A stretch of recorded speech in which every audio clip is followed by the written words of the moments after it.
Welcome to Lecture 4 of Networks, Friends, Money, and Bytes. And today's topic is Netflix.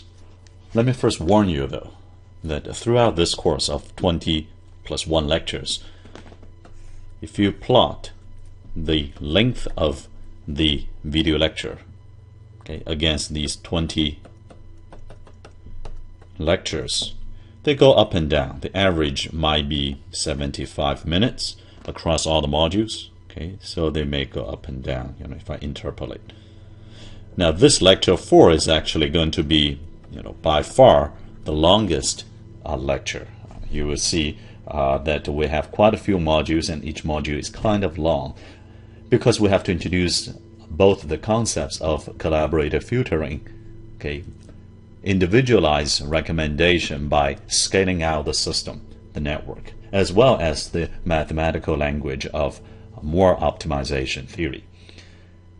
Again, if you plot the level of mathematical difficulty involved, or the amount of symbolic operation involved against these 20 lectures, so they go up and down quite a bit, actually. I'll say that this lecture is perhaps by far the most mathematical one. If you can pass this lecture, you probably can face any of the remaining mathematics throughout the rest of the course. So to some degree, we're climbing up a hill today, and this hill is both conceptually little involved and mathematically will require some hard work, as climbing up a real hill would demand. But if you can climb through this hill, then the rest of the course should be actually much easier, especially on some of the lectures coming up. Now, having said that, let's first review what we had in the past 3 lectures. We saw 3 beautiful equations, and they are very useful equations too. The first one was in lecture 1, DPC, distributed power control, used in 3G CDMA data networks. And it says that for each transmitter of logical pair I, the transmit power P at the next discrete time slot t plus 1 should be whatever it is right now, P sub I of t, times a gain parameter. And that parameter is the ratio between the target SIR gamma and the currently achieved SIR of this link. Now this does not change over time as far as this algorithm is concerned. It is a constant, and this varies over time as different people change their transmit power level. And we saw that this is essentially an implicit feedback signal telling you whether you should increase or decrease your power. And the second equation that is beautiful and useful we saw in lecture 2 can be summarized as following. That is the payoff function for the ith bidder in an auction. U sub I is a function of all the bidders' bids, just like the SIR is a function of all the transmit powers. It's a vector B. And it is the difference between your private independent valuation V and the price you have to pay, which depends on all the bids.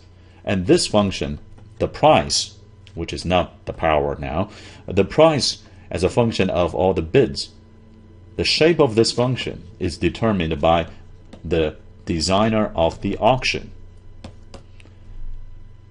And for different kind of function P of B, you will induce different kind of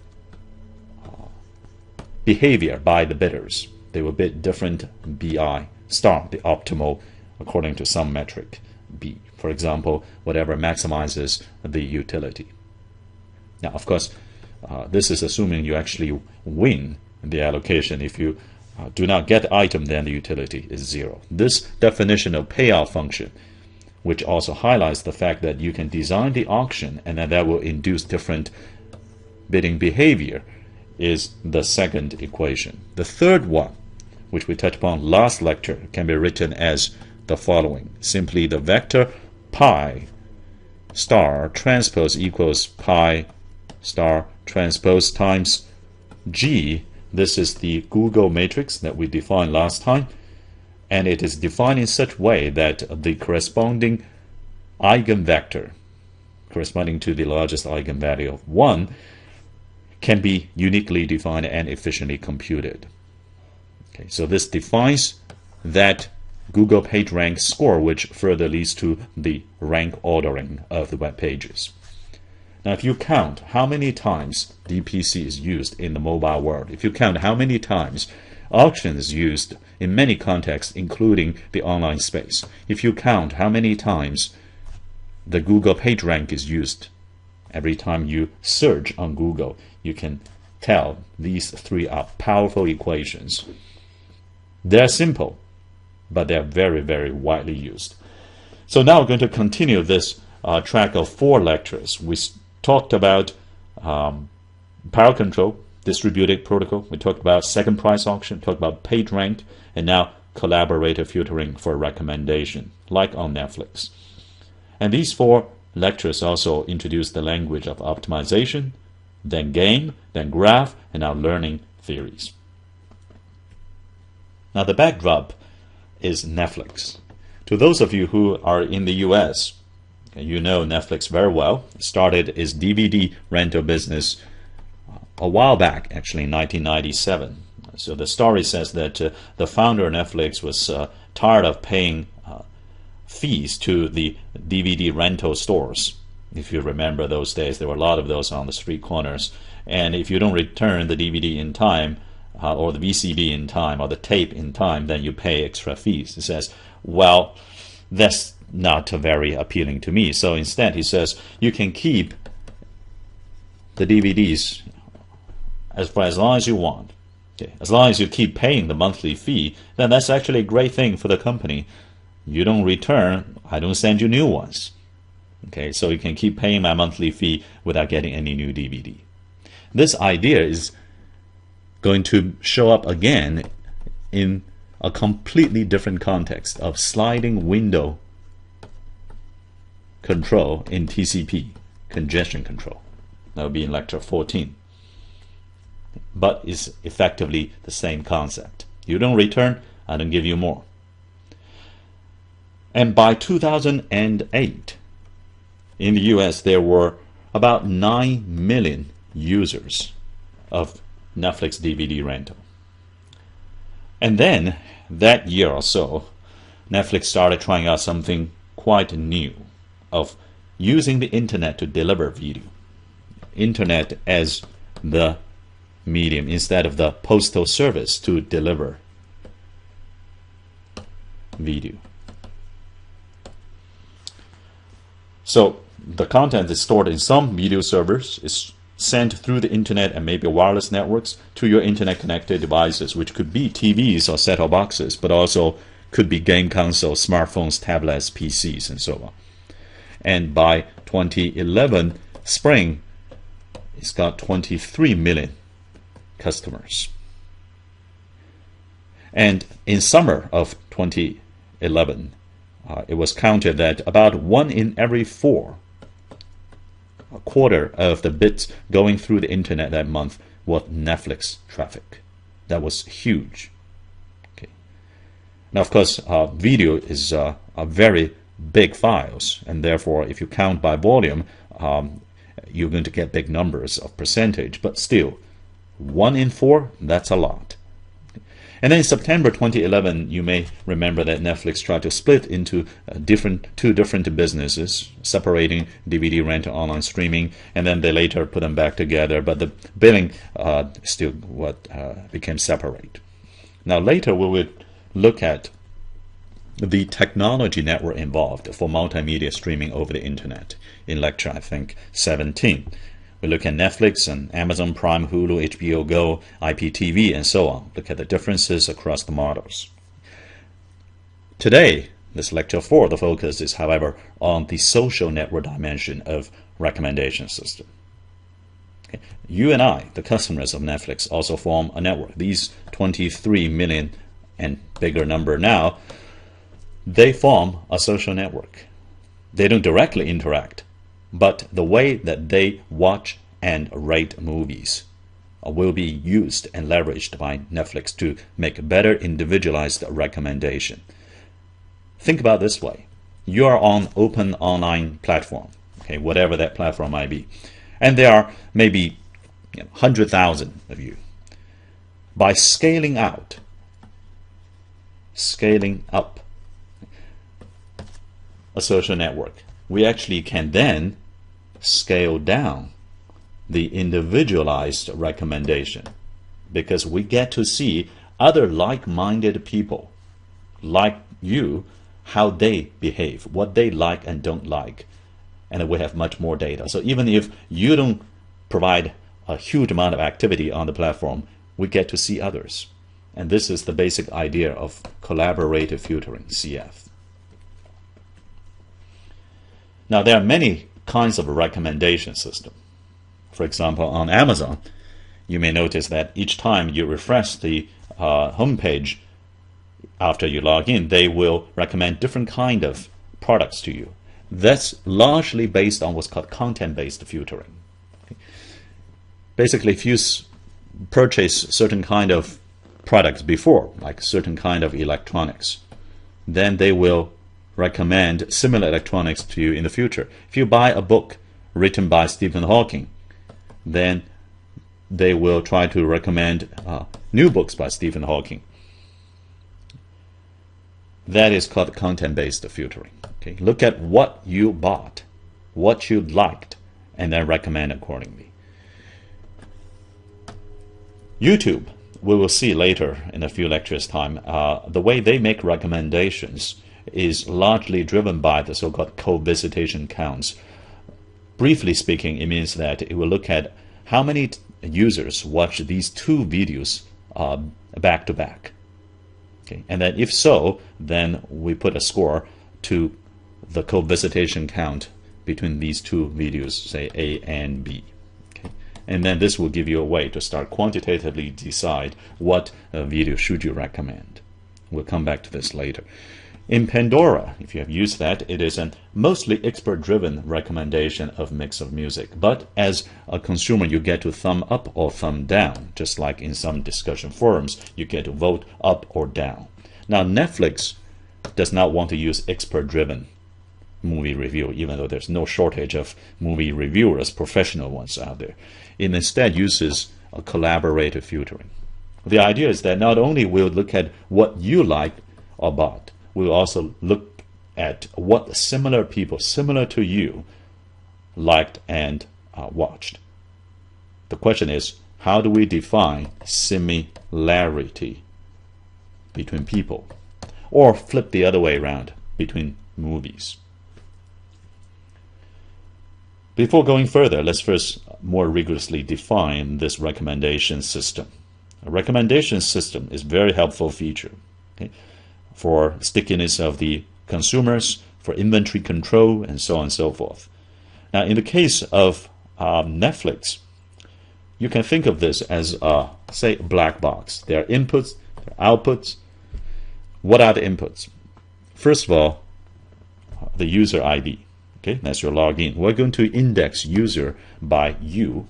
Second, movie ID. We're going to index each movie by I. And then there will be, of course, a rating, which is really a number drawn from 1, 2, 3, 4, 5 stars.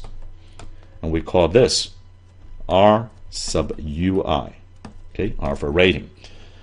Of user U on movie I.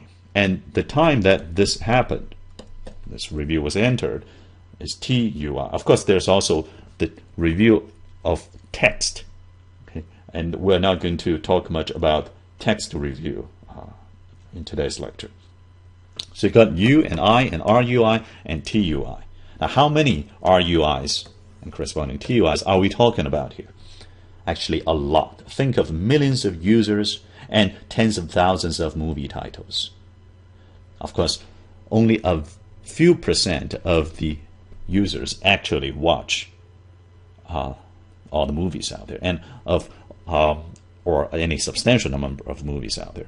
And among all the movies that you actually watched, you likely will only rate a few of them.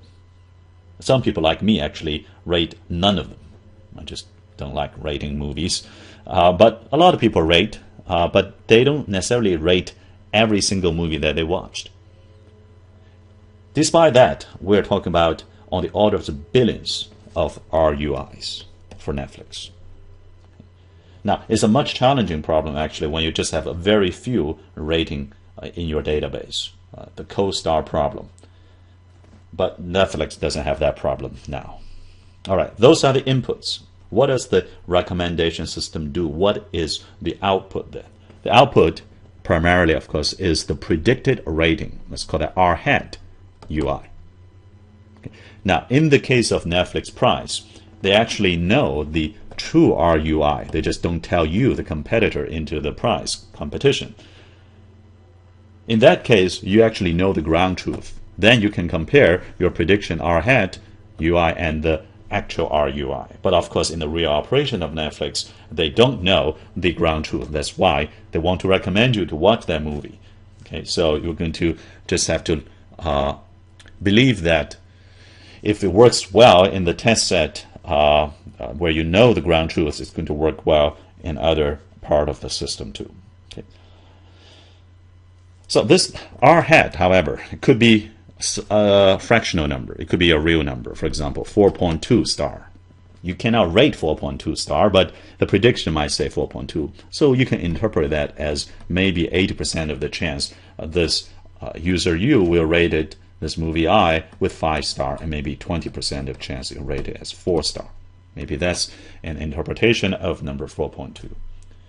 This R hat may also be going above 5 or go under 1. But then we have to clip it so that if it's above 5, it's 5, if it's under 1, we'll just call that 1. All right. How do we compare two recommendation systems? What is the metric of figure merit that we're going to use to do the comparison to say, look, this recommendation system is better than the other one? What do you mean by better? Well, there are 3 levels of understanding here, going from most relevant but least tractable to most tractable but perhaps least relevant among the 3. The first level is that, of course, eventually what I care about as Netflix is customer satisfaction. If I recommend you to watch some movie, do you like that recommendation in the end? Okay. That actually is just very hard to gather data. The second level is, all right, at least I want to know what is the prediction effectiveness. Okay. If I recommend some movie, do you even watch it or not? Let alone you like it or not. Again, that's hard to collect. So we're going to look at our proxy, just like in Google PageRank. Eventually, what really matters is does the search inquirer actually find the resulting search listing useful or not?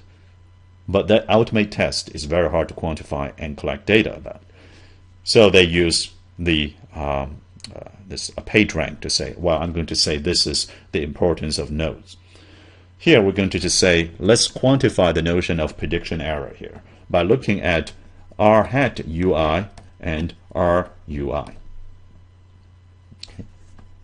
Again, how do you know RUI? In real life, you don't, but when you compare different recommendation systems, you can hold some known data as ground truth and then use that as the test data set. Okay. Well, of course, I would look at the difference between the two. Maybe this overshoots, maybe that undershoots. So it can't just be the difference. It could be the absolute value. Okay.